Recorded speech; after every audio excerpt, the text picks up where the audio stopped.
Soyez les bienvenus pour un nouveau numéro d'Eleven Gazette. On démarre tout de suite avec l'image du week-end proposée par l'inévitable Lamkelze. Si l'Antwerp est l'équipe de la ville, le Camerounais en est lui le symbole ces dernières semaines. On vous proposera toutes les images du derby plus tard dans cette gazette.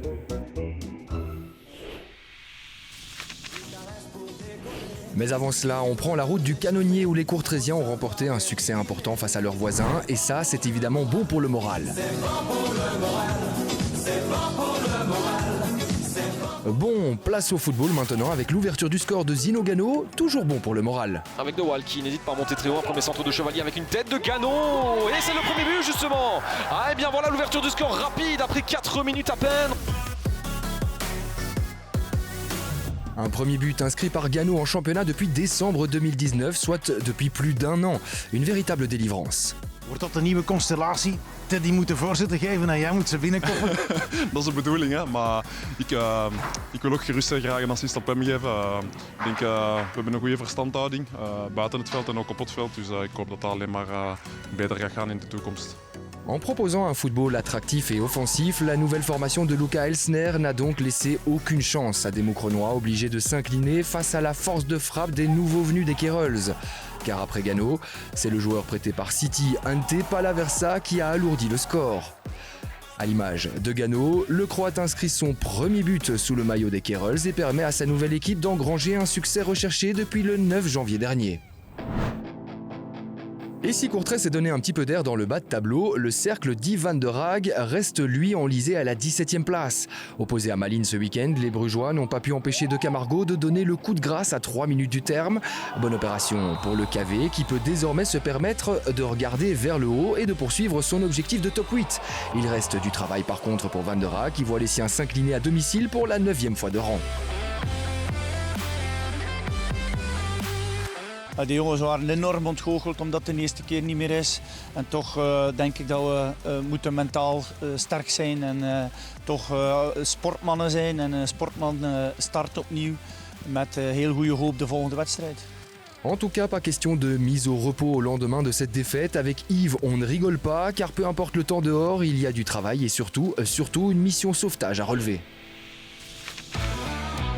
Feu d'artifice ce week-end au Frittil et pas seulement par les supporters de Beveren, mais aussi et surtout par l'homme qui éclabousse la Pro League de son talent actuellement. On parle évidemment de Noah Lang.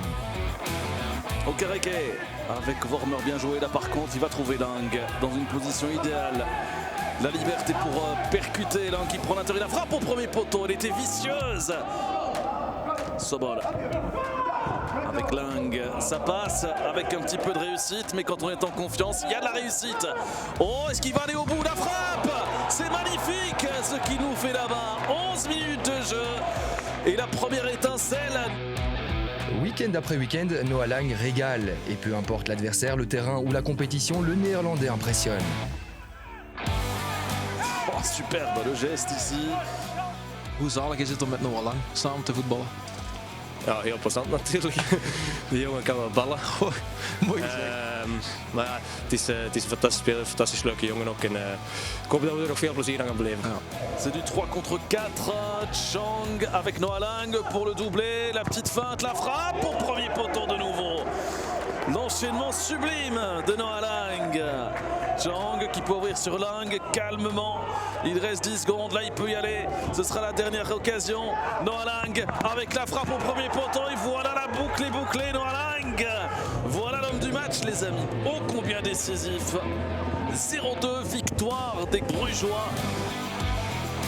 Hij is weer belangrijk geweest, doet zijn job voor het team ook. En ik denk dat het allerbelangrijkste is dat hij, zoals hij nu bezig is, met zijn voeten op de grond blijft. Hij krijgt heel veel lof van overal. En er zullen heel veel mensen hem ook bellen over zijn toekomst.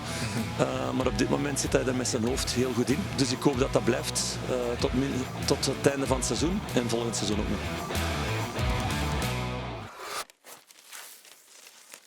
J'essaie juste de dire à la scout.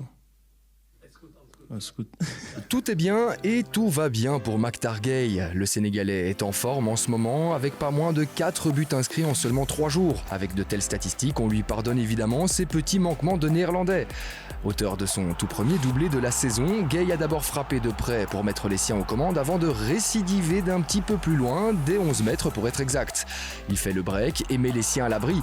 Bon, on remarquera quand même le positionnement de Sakala au moment de la frappe de Gueye. Un faux départ passé inaperçu aux yeux du VAR. Enfin bref, Ostende mérite son succès, son 11e cette saison et prouve encore une fois qu'il faudra compter avec pour la lutte en play-off 1. I think we have so much points that we can say we don't go down for sure. But I don't want to say something news about the future. So concentrate next game. We have on Tuesday then our Pokal fight against Cercle. So watching from game to game, and I think this is the best situation for the guys. Saint-Tron n'a de son côté plus gagné à l'extérieur depuis 4 matchs de rang et reste donc coincé à la 15e place avec 4 points d'avance sur Moucron. Et si le KVO marche bien offensivement, cela fait tout de même 11 matchs consécutifs qu'il ne parvient pas à garder le 0. Mais bon, comme le dit si bien Maktar Gueye, tout est bien. à le Sgout, tout est bien et tout va bien pour le KVO. Place à notre chapitre D1B désormais. Samedi, le jour de son match, Lommel a fait savoir qu'il ne pourrait pas affronter Serein en raison d'un trop grand nombre de cas de Covid au sein de son noyau. Avec 5 cas constatés, le club limbourgeois a donc décidé de faire l'impasse sur sa rencontre, ce qui profite à Serein, vainqueur 5-0 par forfait et sans se fatiguer. Samedi, la Pro League a également décidé de reporter les matchs de dimanche. Club Next Westerlo et RWDM Dens à une date ultérieure en raison des fortes chutes de neige. Heureusement, la D1B nous a quand même proposé une rencontre. Un match disputé vendredi soir qui a vu les unionistes s'imposer face aux Liers. Le meilleur buteur du club, Dante Vanzer, a mis les siens aux commandes de la rencontre en plantant son 15e but de la saison. Et que dire du 9e but de Denis Undav. Avec Undav, il y a Vanzer dans le rectangle, il est un petit peu seul, la frappe! Quel but splendide! Quel régal! Ce but de Denis Undav! Alors là, un but magnifique! 2-0 score au repos, mais malgré cela, le Liers va encore faire illusion dans la rencontre. Bien, beau geste ici, Las encore, c'est bien joué, Las le centre, Samein! Il vient de faire son entrée au jeu, Emile Samein, c'est 2-1. Malgré ce sursaut d'orgueil, l'Union confirme son statut de grand favori à la victoire finale en remportant un 7e match de rang en championnat. Une victoire qui permettra en tout cas aux hommes de Matsu d'appréhender avec confiance leur duel de coupe face à Anderlecht cette semaine. D'ailleurs, on aurait bien voulu connaître l'avis de coach Matsu après la rencontre, mais l'entraîneur de l'Union n'a pas voulu se présenter au micro d'Eleven Pro League pour ne pas devoir croiser la route de son ancien adjoint à Genk, Tom Van Imschoot, aujourd'hui entraîneur du Liers. Tom, komt het ooit nog goed tussen u en Felice? Dat lijkt me moeilijk. On vous l'avait déjà montré dans We Calcio Club, mais il est tellement beau qu'on est heureux de vous reproposer ce magnifique but de Joao Klose inscrit face à Serein en Coupe de Belgique. Un extérieur du pied suivi d'un petit lob parfaitement dosé et le tout sur un terrain ultra compliqué. Le Standard l'a attendu longtemps mais semble définitivement avoir trouvé son numéro 9. Eh ben oui, on comprend la joie légitime des supporters liégeois. Bon, c'est vrai qu'il a raté une grosse occasion qui aurait probablement pu faciliter la suite du match, mais un vrai attaquant ne lésine pas longtemps et se remet rapidement en selle pour tenter de se rattraper. Bingo pour Klose, buteur à la 84e minute de jeu, ce qui permet aux Rouges de prendre un point. Et après cette match, Klose compte 3 buts et 2 passes décisives. Concernant le bilan comptable de Ley, il passe d'un 12/12 à un 2/9 avant un match périlleux face à l'Antwerp le week-end prochain. Le Standard que j'ai vu aujourd'hui était un Standard dominant parce qu'ils ont joué au foot, on s'est créé des occasions, on a été dangereux. Mais souvent c'est comme ça, des équipes qui viennent juste pour défendre ont des contre-attaques et sur les contre-attaques ils peuvent faire la différence. Mais la manière dont on est revenu sur le match à la fin, je trouve que voilà, c'est très méritant.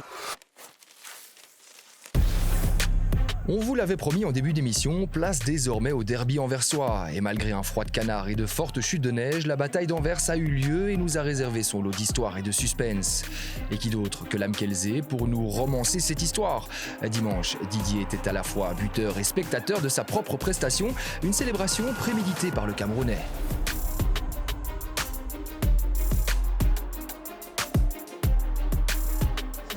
Le défenseur du Bescott qui marque le 2-1. au début du match, il me chambrait un peu, il me disait on ne te voit pas, on ne te voit pas. J'ai répondu, tu vas me voir quand je vais mettre le ballon au fond des filets. Et j'ai mis, voilà. Donc, il fallait une célébration spéciale et j'ai fait une célébration à DJ Lamkelzee. C'était donc réfléchi et volontaire, mais ça n'a pas spécialement plu à Frankie Verkotteren qui partageait un sentiment mitigé au terme de la rencontre. Wat dacht je toen hij er weer eentje binnenlapte? Ja, dat hij weer een geel kaart gepakt had. Dus blijf ik vooral daarbij staan, want dat kan ons daarna wel wat kosten. Dus proficiat voor de goal, maar ik zeg, die heeft hem niet alleen gedaan. Proficiat voor de assist, dat is ook belangrijk. En proficiat voor de ploeg die eigenlijk een collectieve overwinning heeft behaald. En dan kan hij misschien het verschil maken, maar hij gaat niet alleen winnen, nooit. L'entraîneur anversois place donc le collectif avant les individualités qui le composent, mais est-ce que l'Antwerp est réellement capable de gagner sans Lamkelzee? La question mérite en tout cas d'être posée, car en inscrivant son 3e but en 2 matchs, le Camerounais a permis de débloquer la rencontre, d'ouvrir des brèches et d'ainsi faire le break quelques instants plus tard. Non, c'est but, ça. C'est but. Et c'est Gerkens. Une scène de joie évidemment incroyable. La réduction du score de Frédéric Frans n'y changera rien.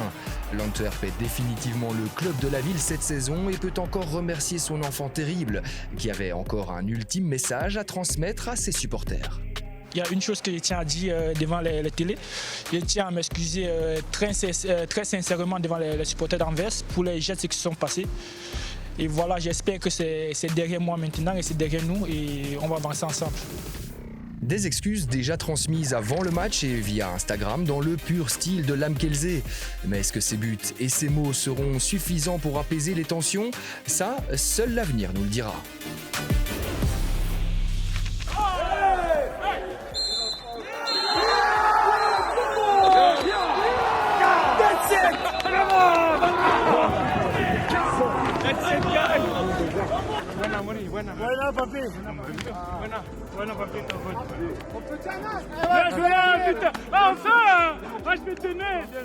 Le Sporting d'Anderlecht a de son côté remporté les 3 unités sur la pelouse du Racing Genk dimanche. 3 points qui permettent aux Mauves de se hisser au sein du top 4. Les Bruxellois restaient sur 7 matchs sans succès à l'extérieur et n'avaient marqué que 4 buts depuis le début de l'année civile 2021.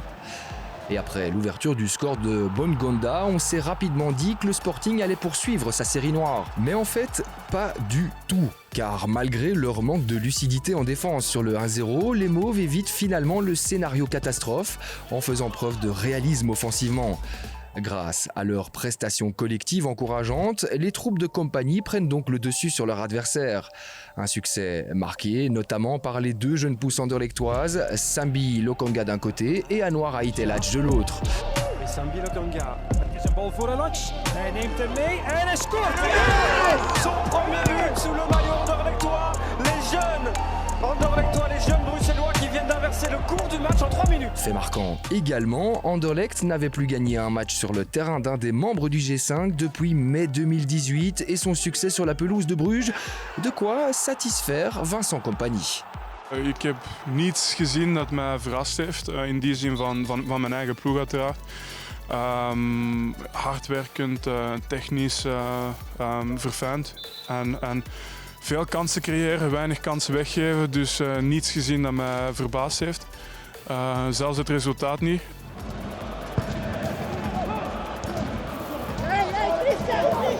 Geen druk en je speelt zo'n bal. Hoe is het mogelijk, man? Jezus Christus. Van den Brom est furieux et on le comprend quand on voit le récent bilan des 5 sur 21 des Limbourgeois. Il semble déjà être très loin le temps du titre honorifique de champion d'hiver, mais en football, les choses vont toujours très vite et Genk est là pour nous le rappeler. Si les messieurs du Sporting d'Anderlecht doivent encore un petit peu travailler leur finition, les dames par contre ne connaissent pas le moindre problème pour marquer des buts.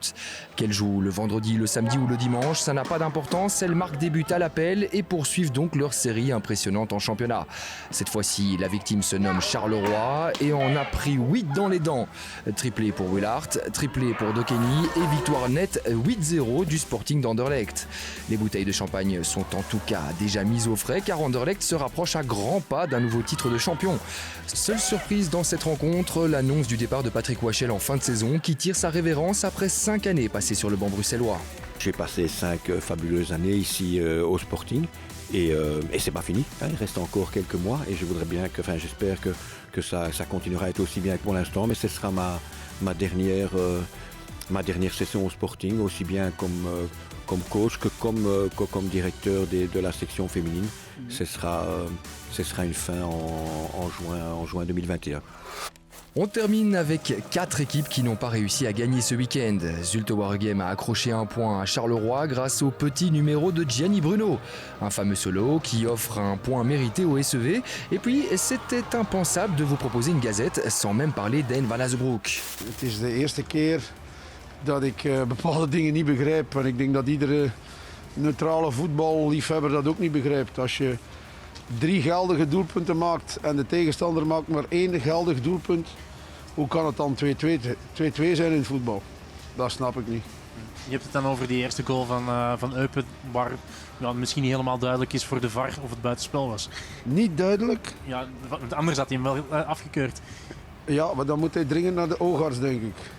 On évitera de relever le conseil d'En van Azebroek, mais une chose est certaine, les Gantois ont connu une fin de match mouvementée, avec notamment le 3e but de Tissoudali, cette fois-ci annulé pour une position de hors-jeu. Apparemment, un problème technique apparu dans la camionnette du VAR aurait empêché les arbitres de tracer la ligne de hors-jeu. Frank de Bleekere nous en dit plus à ce propos. De VAR probeerde na het afkeuren van het doelpunt van Tissoudali in A-agent Eupen de VAR offside-line te trekken. Na meerdere pogingen was de offside-line technologie niet bruikbaar. Daarna ging de VAR over tot een visuele interpretatie van de situatie, waarop de VAR besloot om de beslissing van de assistent-scheidsrechter te volgen, omdat er geen duidelijk bewijs was dat de assistent-scheidsrechter een clear and obvious mistake had gemaakt. Daarop volgde de VAR de genomen beslissing op het terrein van de assistent-scheidsrechter. Het referee department meldt dat het niet werken van de offside-line technologie door de betrokken firma intern opgevolgd en onderzocht zal worden. Voilà, c'est ici que notre 11 Gazette se termine. Merci pour votre fidélité, portez-vous bien, ciao.